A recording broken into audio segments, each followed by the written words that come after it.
जय हिंद दोस्तों, मैं सूबेदार Rajesh Patel ex serviceman news channel 27 मई 2025 में आप सभी का हार्दिक स्वागत करता हूं। पहले खबर हेडिंग बताऊंगा, इसके बाद विस्तार से। स्पर्श पेंशन स्लिप जारी, 30 मई को खातों में क्रेडिट। 8 सीपीसी 7 महीने में लागू। एफएफ 1.92 40% बेसिक बढ़ेगी। 4000 ईएसएम के जेएसबी जिला सैनिक बोर्ड में रजिस्ट्रेशन शुरू। सिक्योरिटी जोन और ग्रेजुएटी 25% मिलेगी ज्यादा। अब 25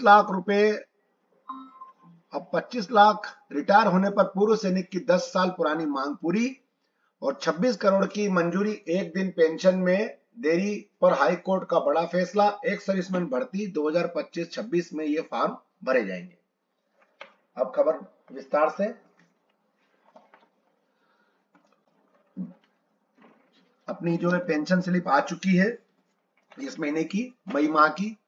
जो भी आप देखना चाहता है इस पर डॉक्यूमेंट में आप देख सकते हैं। ये देखिए पेंशन स्लिप मई 2025 की है, सिपाही बालाराम जी की। इसी प्रकार आप भी अपना देख सकते हैं कि कितने आपकी पेंशन जो है 30 जून को अपना 1 जून को आपके खाते में क्रेडिट होगी, या 30 मई को। वैसे तो 30 मई को हो जाती है ये।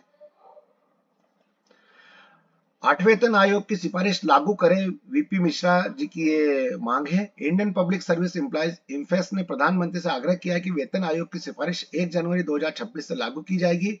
अगर ऐसा नहीं होता है तो कर्मचारी वोट नहीं देंगे महंगाई और बेरोजगारी के लिए। यह लखनऊ वरिष्ठ संवाददाता Indian public service employees federation इफेक्स ने प्रधानमंत्री से आग्रह किया है कि 8वें वेतन आयोग की प्रक्रिया पूरी करके हर हाल में 1 जनवरी 2026 से वेतन आयोग की सिफारिश को लागू करे। और राष्ट्रीय अध्यक्ष वीपी मिश्रा ने प्रधानमंत्री जी को पत्र भेजकर चौथी बार अनुरोध किया है कि उन्होंने पत्र में लिखा है कि अगर सिफारिशें लागू नहीं की जाती है तो भावी चुनाव में कर्मचारी परिवार एक ही वोट सत्ता दल को हासिल नहीं होगा। वीपी मिश्र ने बताया कि भीषण महंगाई, बेरोजगारी एवं आउटसोर्स नीति से देश भर पर कर्मचारी, शिक्षक एवं युवा पीड़ित है। नेक्स्ट खबर।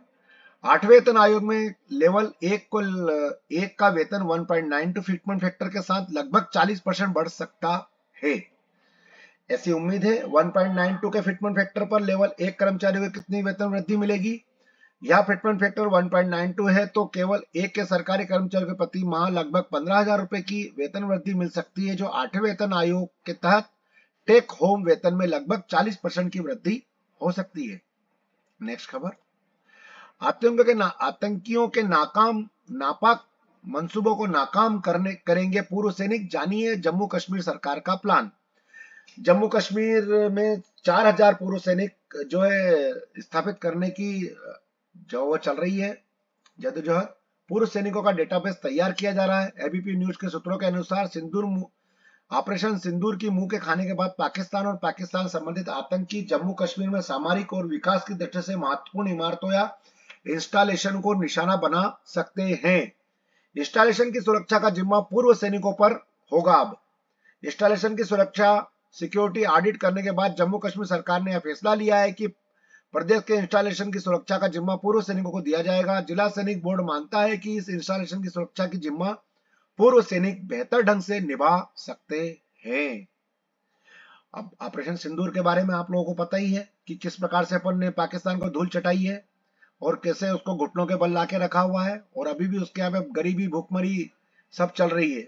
और वो हो सकता है कि कुछ बड़े इंसिडेंट करने की संभावना रखे, इसलिए पूर्व सैनिकों को बड़ी बड़ी जो इमारतें, पुरानी इमारतें और जो भी जो सुरक्षा संबंधित जो भी इमारतें हैं उनके अंदर पूर्व सैनिकों को जो है बहाल किया जाएगा। और ये departmental of ex serviceman welfare की तरफ से लेटर है। इसमें maximum limit of gratuity to central government of employees on recharge reaching to dearness allowance rates to 50% implementation of recommendation of 7 CPC के बारे में बताया गया है कि किस प्रकार से 7 सीपीसी में 50% जो है डीए मर्ज कर दिया गया था बेसिक के अंदर। हरियाणा में पूर्व सैनिकों को बड़ी सौगात, जिंद और नरनौल में बनेगा अत्याधुनिक सैनिक सदन। हरियाणा सरकार ने राज्य में पूर्व सैनिकों और उनके परिवार के कल्याण के लिए एक महत्वपूर्ण कदम उठाया है। मुख्यमंत्री नायब सिंह सैनी ने जिंद की नरनौल में अत्याधुनिक सैनिक सदनों से निर्माण को मंजूरी दे दी है कि जिसके लिए कुल मिलाकर लगभग 24 करोड़ रुपए की राशि स्वीकृत की गई है। यह निर्णय लाखों पूर्व सैनिकों की वर्षों पुरानी मांग को पूरा करेगा, जो अब एक ही छत के नीचे विभिन्न आवश्यक सुविधाओं का लाभ उठा सकेंगे। लंबे इंतजार के बाद मिली है यह मंजूरी। इसके अंदर जो मुख्यमंत्री नायब सिंह सैनी जी ने 9,98,40,000 रुपए और नरनौल के लिए 14,78,25,000 रुपए की धनराशि स्वीकृत की गई है। तो ये हमारे भूतपूर्व सैनिक और उनके आश्रितों के लिए एक बड़ी राहत की खबर है। वर्तमान में विभिन्न सेवाओं के लिए अलग अलग स्थानों पर जाना पड़ता था। नेक्स्ट खबर, पेंशन दान नहीं बल्कि कानूनी अधिकार है, इसमें एक दिन की भी देरी नहीं होनी चाहिए, यह हाईकोर्ट का फैसला है।